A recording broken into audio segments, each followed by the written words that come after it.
So I'm going to show you how I put together my grow out. So I'm making this grow out for the chickens I just incubated. So it really only takes a couple things.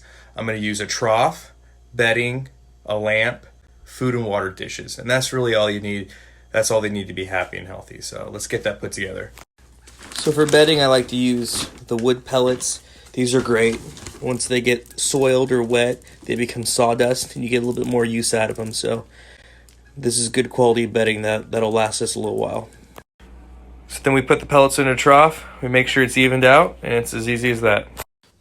Next we have a water container. As you can see, it's filled with water.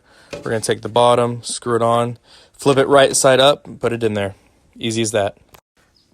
So we have a mason jar that's filled with the chicken feed, chicken crumbles. So what we're going to do is we're going to, just like the water, we're going to take the bottom, screw it on, flip it right side up, and put it in there. So after you get your food and water container in there, the only thing left to do is to mount your heating lamp.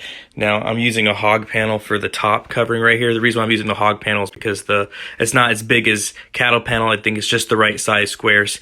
And this is a heavy metal material that'll keep the chicks inside. So once they start learning how to use their wings and trying to jump out, it'll keep them from escaping. Here, as you can see, I have a heat lamp. I have a 250 watt red infrared bulb in there, and that'll keep them warm. So I imagine most of the time the chicks are going to be under the heating lamp for the first couple of days. And I have it kind of jimmy rigged right here using chopsticks. Never had a problem in the past, but it's there. It's hooked up pretty good. But if something were to happen and they were to break, I have the wiring here and I have it wrapped around the hog panel. So even if this does break and give way, it won't fall and injure the chicks. Remember, 2 is 1, 1 is none.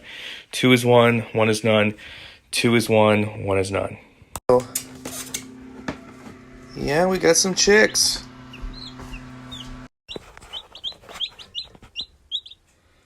Got 5 in there, 2 more in the incubator still waiting to hatch. Already been there a couple minutes and they're already found their food and they're already pecking and scratching. They're gonna do just fine.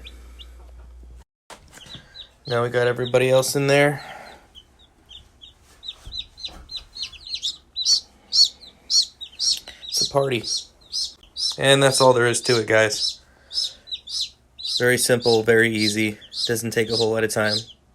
Hope you guys liked the video as always. Long live the Republic.